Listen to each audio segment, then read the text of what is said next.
क्या कभी आप गह्वर वन घूमने गए हैं? हो सकता है ना गए हों।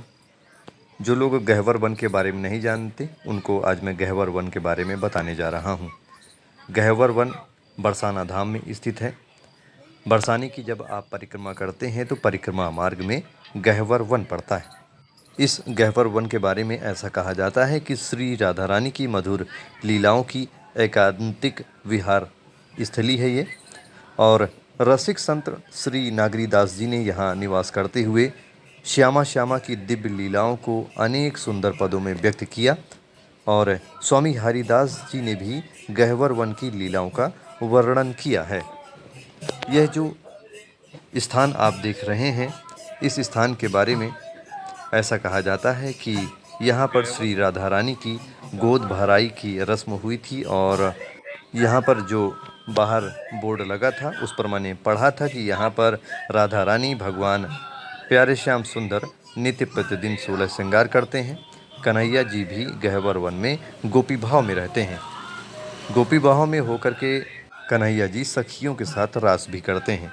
यानी कि ये जो महिलाएं अंदर बैठी हैं, देखिए हाथ में बेना लिए डुला रही हैं, और जो यह प्रतिमा आप देख रहे हैं यह भगवान श्री कृष्ण की है, जो 16 श्रृंगार के रूप में यहाँ पर है।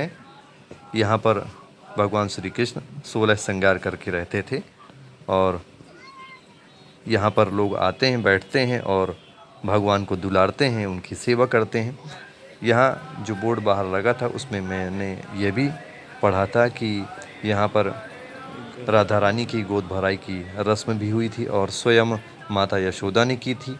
और फिर भंडारी वन वृंदावन में ब्रह्मा जी ने राधा रानी और भगवान श्री कृष्ण का विवाह संपन्न किया था।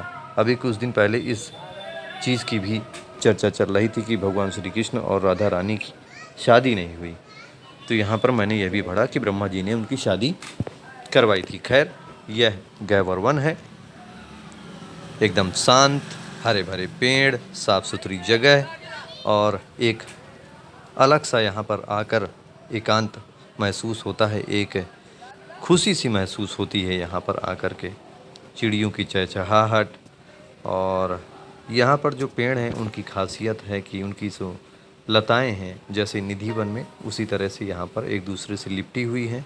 और ज़्यादातर जो पेड़ हैं वो ज़मीन से ही सिंगल नहीं 2 निकले हुए हैं, और जो सिंगल हैं उनकी लताएं आपस में लिपट जाती हैं।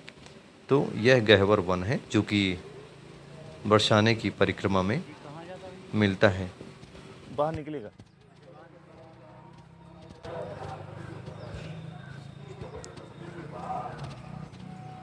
गह्वर वन है।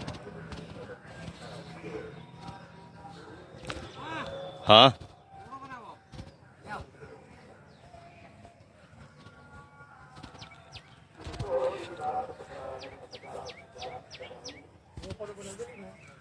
ये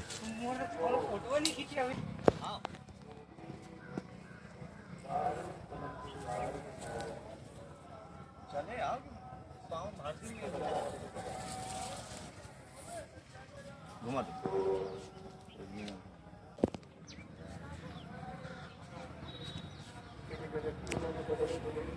यहाँ के भी पेड़ वैसे ही हैं जैसे कि वो निधि वन में है, जैसे एक दूसरे से लिपटे हुए पेड़ हैं, जैसे वैसे ही है। जहाँ पर भी देखोगे वहाँ पर 2 पेड़ दिखाई देंगे, 2 और पेड़ मिलेंगे यहाँ पर। यहाँ की खासियत है, आए? यहाँ की ये खासियत है हाँ। कि पेड़ जब लगाते हैं तो उसको डबल पेड़ लगाते हैं अगल बगल। जैसे ये पौधा लगा, 2 पेड़ होंगे। हाँ। यहाँ पर 2 पेड़ लगे हैं। हाँ। यहाँ पर 2 पेड़ लगे, सब जगह 2 ही रहते हैं। राधा कहीं यहाँ पर पौधों में भी आपस में वो रखते हैं, और हर पेड़ में भगवान का नाम लिखते हैं। अच्छा, यहाँ की खासियत है। हाँ। एक दूसरे से जब नहीं जहाँ पर होंगे वहाँ पे 2 पेड़ अपने आप उत्पन्न हो जाते हैं। ये देखो, वो तो अकेले अकेले हैं।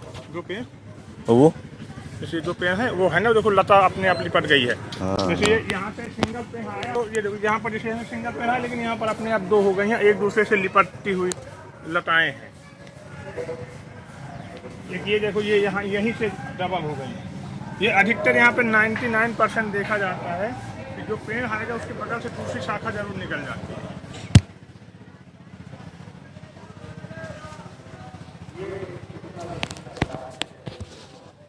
ये गह्वर वन है।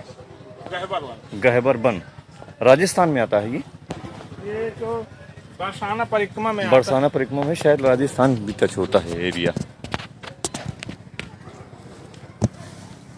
मोबाइल ना चिनाना भैया महाराज।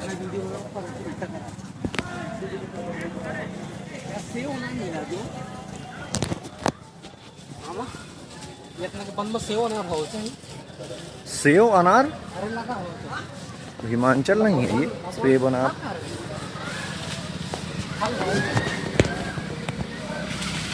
ए आराम से।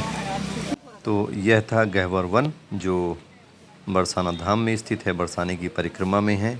जब भी आप परिक्रमा करने जाएं तो यहाँ पर ज़रूर जाएं और यहाँ के बारे में भी जानें। मैं भी अभी कुछ दिन पहले गया था तो मुझे भी यहाँ घूमने का मौका मिला।